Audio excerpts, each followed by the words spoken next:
Hello, Tim here. Welcome to my channel.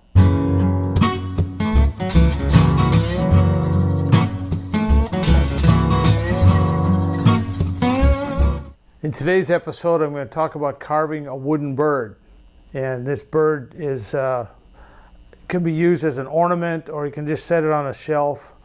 And the inspiration from it came from a little tiny little bird that was part of a display that my aunt had. Great aunt had a couple of birds, and then this was what I have left over. And they can be decorated, left natural, or painted, or in this case dyed with aniline dye.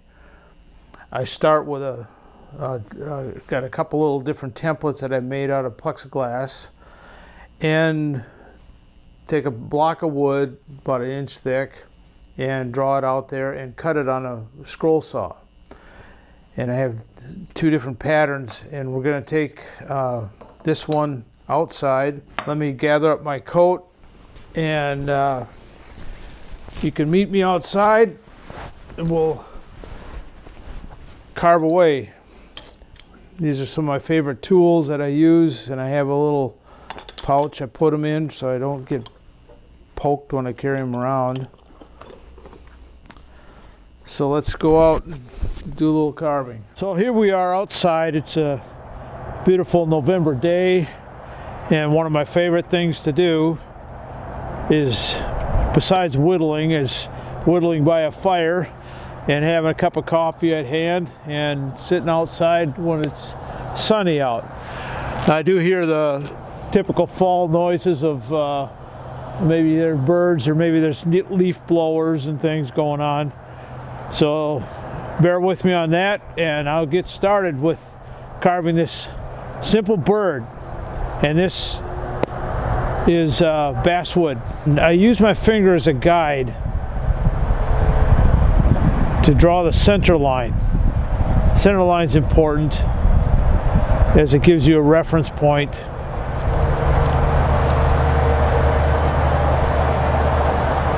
The way to make sure that it's a center, just keep your finger in the same place and go on both sides, and you'll end up in the middle.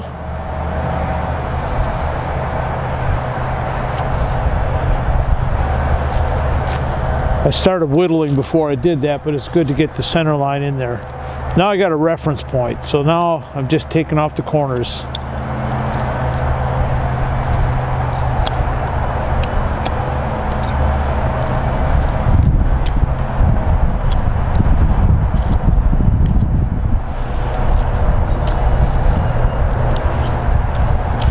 And I'm using my left thumb here as a fulcrum to push it. Now this is the other position where I'm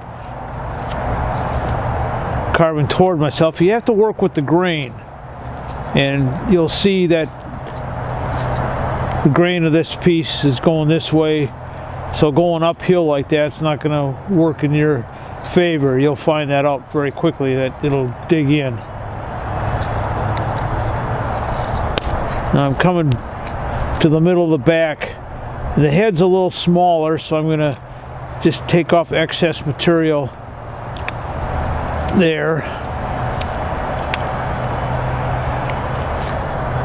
And sometimes it's helpful to sketch in maybe where there's a little bit of a definition of where the line of the wing is going to be.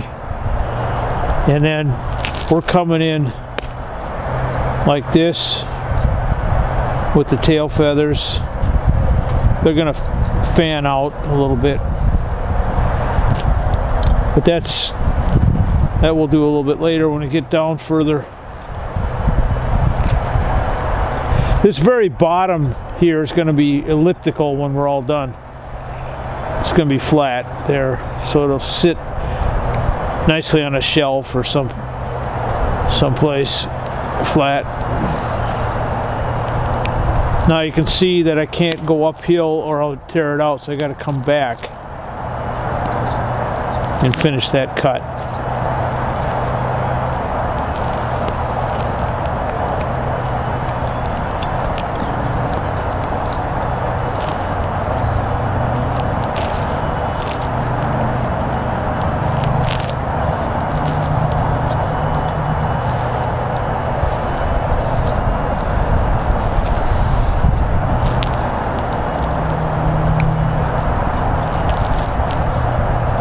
Again, I'm taking off the corners.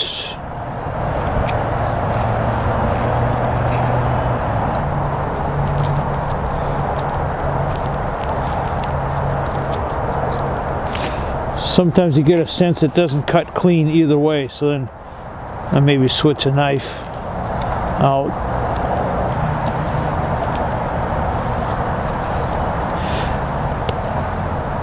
So this is a project. I read an article of a guy that carved hundreds of these, and they call them comfort birds. And I guess they're very popular with people that in senior centers. But we're gonna do one. This is what I thought it would be kind of cool, just to have Christmas birds. So this one, I don't know if I'm gonna leave it natural wood or stain it a color like red or something like the other ones. Now here's where I'm not getting clean either way. So you just gotta do the best you can, and then maybe in the very end we sand it.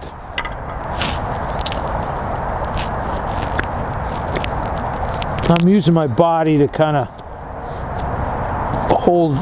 You need a little resistance to hold the bird from your workpiece from slipping away.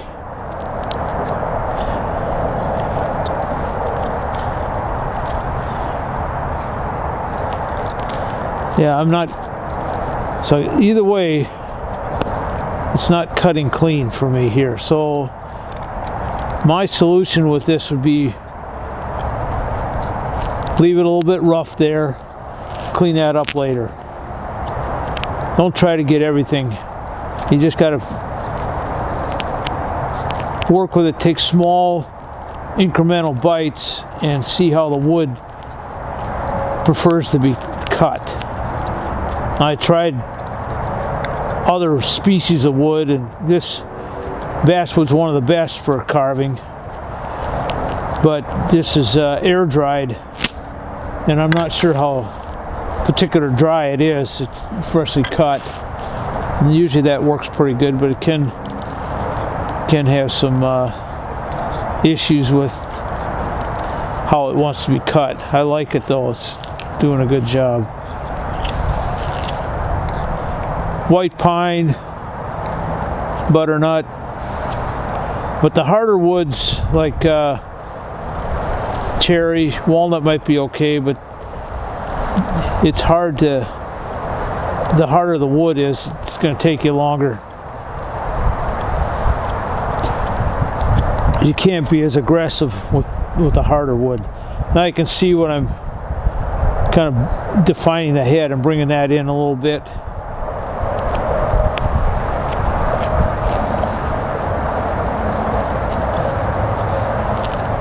Again, I don't want to come across that center line, so I can come back and bring the beak in so it kind of meets in the middle there.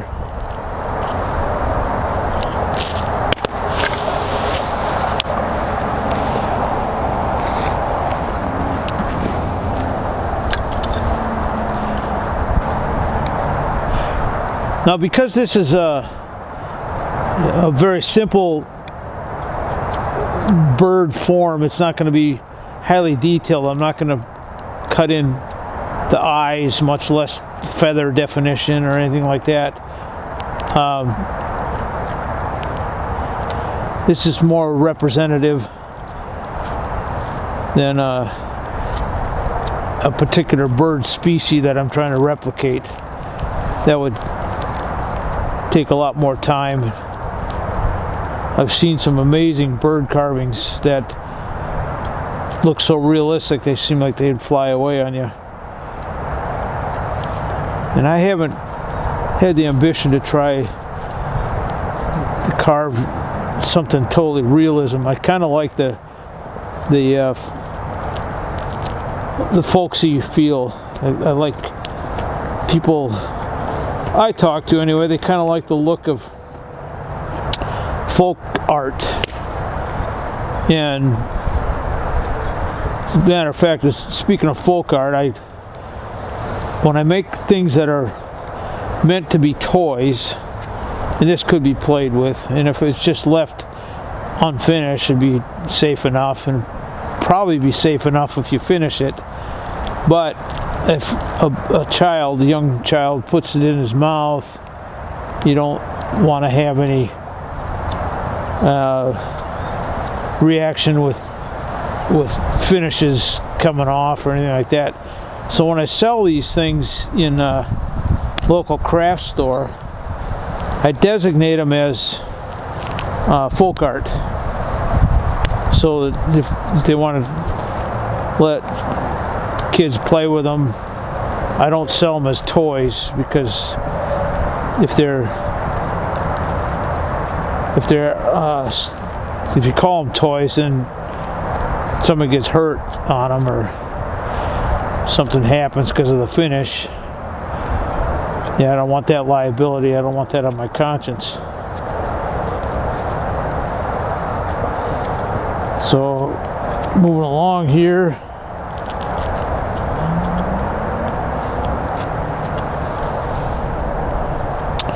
And the old adage is, if it looks right, it is right. Now here's where the grain transition, so I'm going to start to tear it there, and I'm tearing it there. So this is one, just do the best you can to kind of clean that out. Don't try to go too far one way or the other. And then I'll do a little finesse with sanding. Now here's the tail.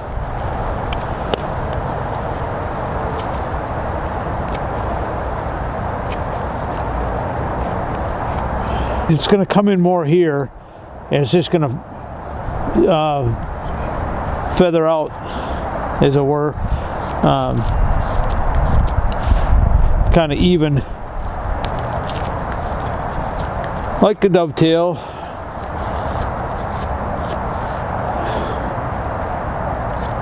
That's where the term comes from, anyway. So you can see on the bottom side there.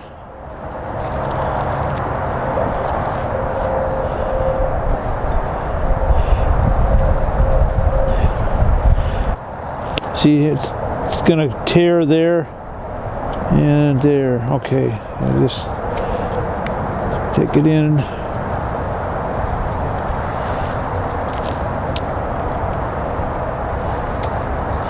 Again, keeping that center line there.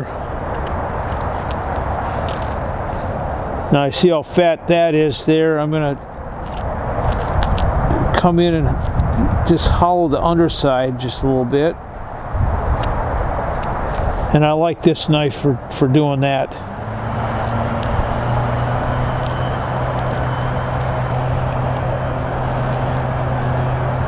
So it seems to want to be cut this way.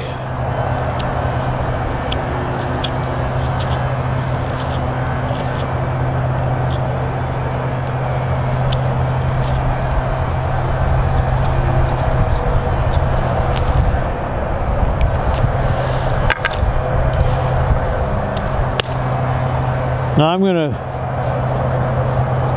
come along and cut it like this here.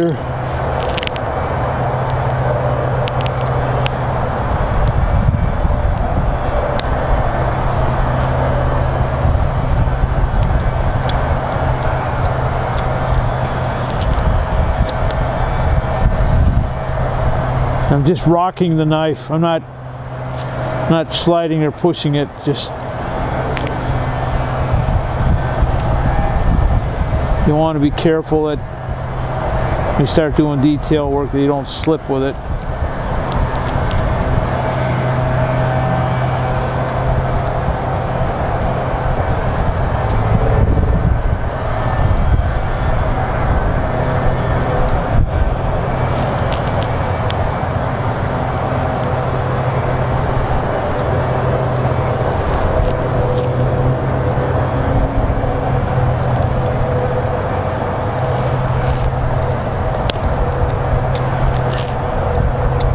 Now I'm using the skew chisel to define this a little bit more.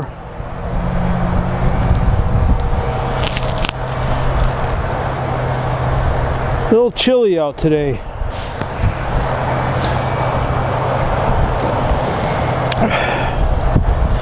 Feels good though.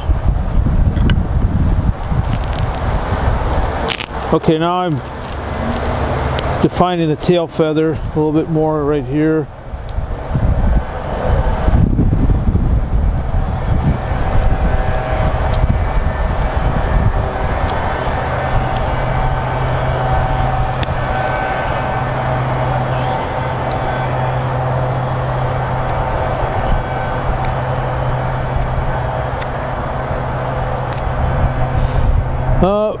Mishap. So that broke off. So now you got a choice.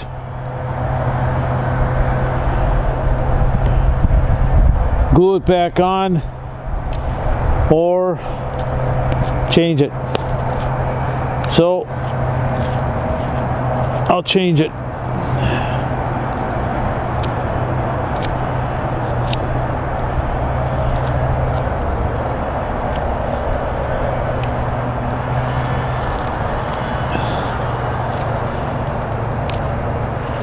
It won't be what I started out with. So you'll run into that sometimes. Some things, unless you have to exactly copy something. That's what's the beauty of just enjoying the carving adventure. Make something out of it.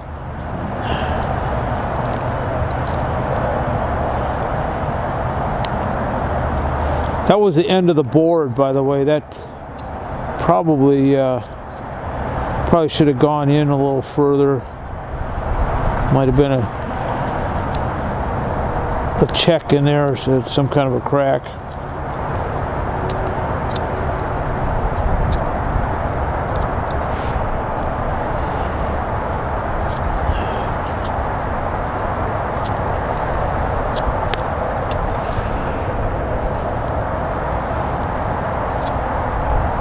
Yeah, I think I can work with it.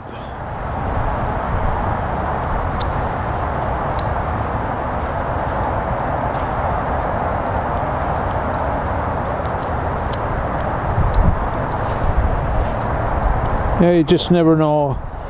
For something like this, which is, I find totally relaxing. I'm not trying to copy anything. It's just something I just want to do. And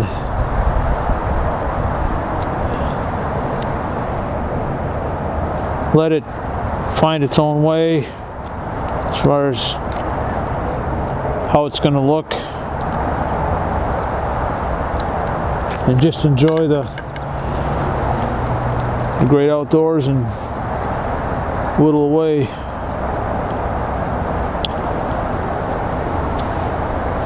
And sometimes something better comes out of it. I don't know, I'm liking this now.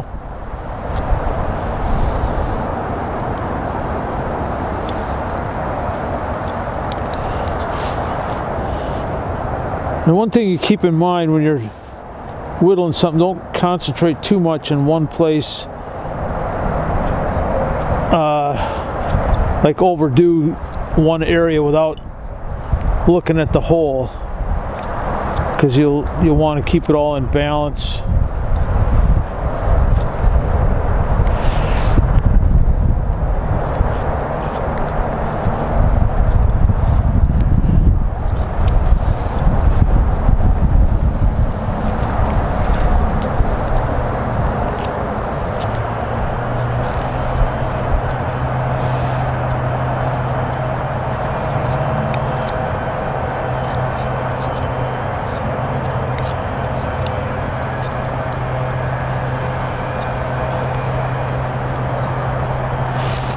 I don't usually bother too much with detail underneath the tail like this.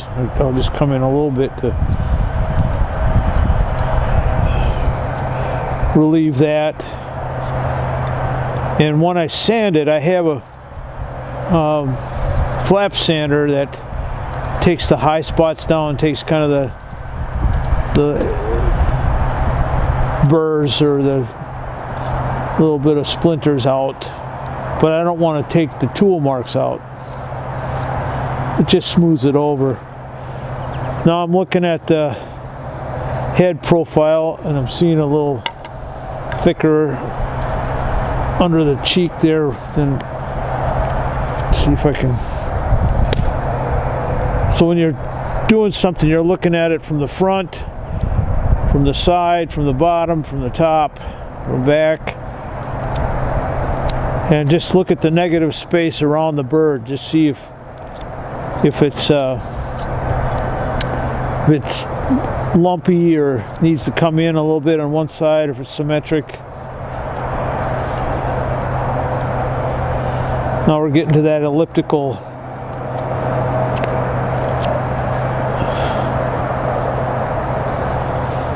bottom there.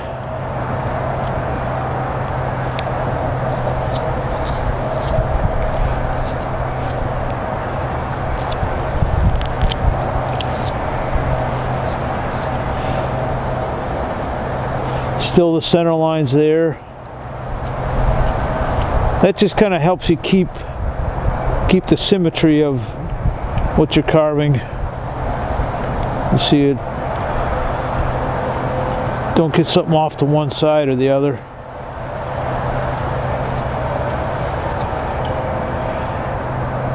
Now I look up here, it looks a little lumpy there.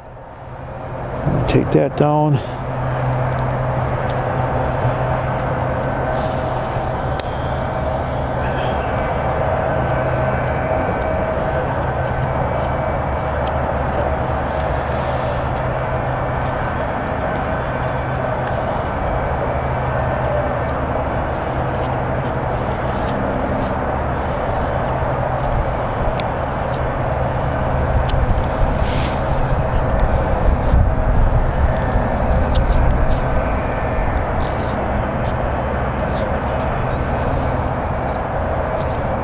The beak is looking pretty good.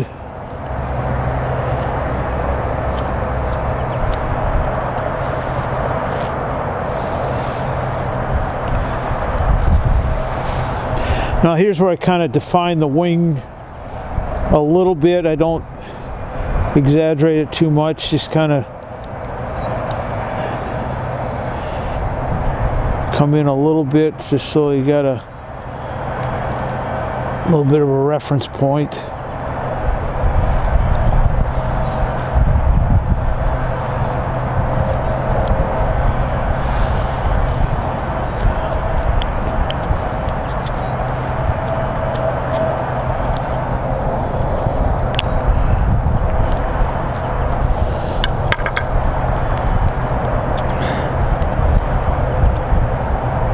Sometimes a curved blade works a little better for shearing for some of the cuts that I want to make. Sometimes a straight blade is better. You got to keep experimenting, see what's going to work for you in a particular cut.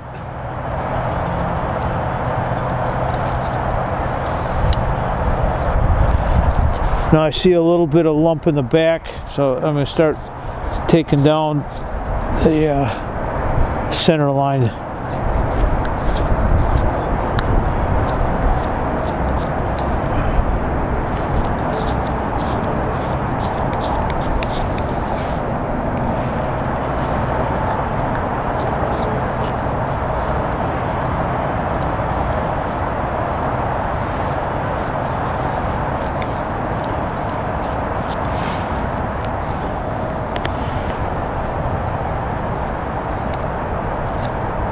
Now under the chin here, the breast,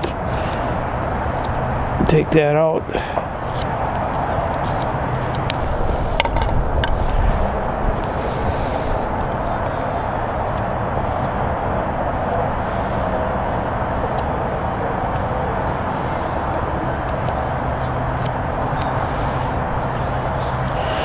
All right, it's flat flat on both sides here. I'm just gonna get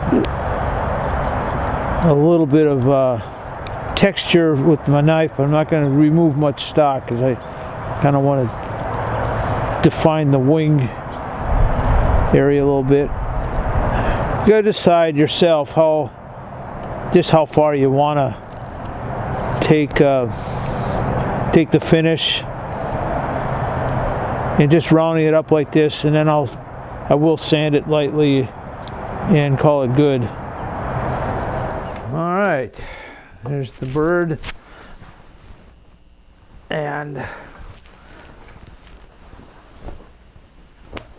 this is pretty much done. I cleaned it up off camera, and I use what's called a flap sander, do a little sanding to sand some of the tool marks off.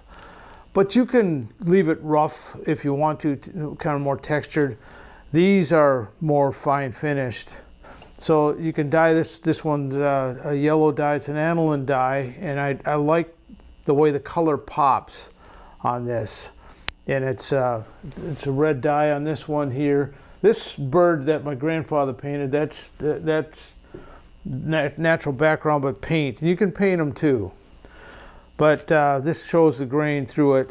And I added a little alligator clip to the bottom of these, all the ones that are perched up here. And you can take that, get some E6000 glue, which you let it set up overnight, and it's pretty stable. There's a little hole in there, so I put a little brad in there to mechanically hold it as well. And that's it. So these are for Christmas decorations, and they look nice in a tree. So it's kind of a fun little project. Doesn't take a whole lot of time. And enjoy carving them. I mean, I enjoy carving them. I'm sure you would too. So if you want to give it a go, wish you the best. And thanks for watching. And please give it a thumbs up and please subscribe. And we'll see you next time. Happy carving.